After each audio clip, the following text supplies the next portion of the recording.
എൻ്റെ വിശ്വാസ ജീവിതത്തിലെ ഏറ്റവും പ്രധാനപ്പെട്ട ഒരു ഒരു ഘടകം എൻ്റെ അമ്മൂമ്മയായിരുന്നു, എൻ്റെ അപ്പൻ്റെ അമ്മ.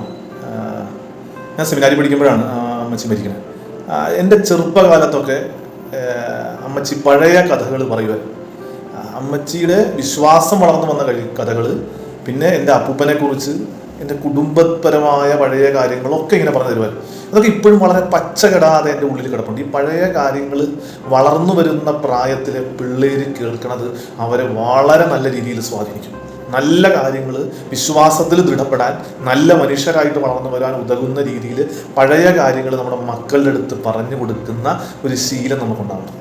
വചനത്തിൽ നിന്ന് പറയുന്ന സങ്കീർത്തനം, അവരുടെ മക്കളിൽ നിന്ന് നാം അത് മറച്ചു വെക്കരുത്. കർത്താവ് പ്രവർത്തിച്ച മഹത്തായ കാര്യങ്ങളും അവിടുത്തെ ശക്തിപ്രാഭവും അത്ഭുത കൃത്യങ്ങളും വരും തലമുറയ്ക്ക് വിവരിച്ചു കൊടുക്കണം. പിന്നെ ഇതിനകത്ത് വേറൊരു വശം എന്നറിയാമോ, ഇത് ഞാൻ അന്ന് കേൾക്കുന്ന സമയത്ത് എൻ്റെ പൊന്നോ അമ്മച്ചിയുടെ കത്തിവെപ്പ് എന്നും പറഞ്ഞ് നമ്മളിങ്ങനെ പറയും, അമ്മച്ചി തള്ളി അങ്ങ് കയറ്റുവാന്നൊക്കെ പറയും. പക്ഷേ അന്ന് അങ്ങനെയൊക്കെ പറഞ്ഞിട്ടുണ്ടെങ്കിലും, അന്ന് അങ്ങനെയൊക്കെ പറഞ്ഞ് അമ്മച്ചിയെ കളിയാക്കിയിട്ടുണ്ടെങ്കിലും, ഇന്ന് തിരിച്ചു നോക്കുമ്പോൾ അതൊക്കെ, ആ കേട്ട കഥകളൊക്കെ പല രീതിയിൽ എന്നെ സ്വാധീനിച്ചിട്ടുണ്ട്. നല്ല കുറച്ചുകൂടെ മെച്ചപ്പെട്ട മനുഷ്യനാവാൻ, വിശ്വാസത്തിൽ ആഴപ്പെടാൻ ഒക്കെ ഈശോ നമ്മളെ സമൃദ്ധമായിട്ട് അനുഗ്രഹിക്കുന്നു.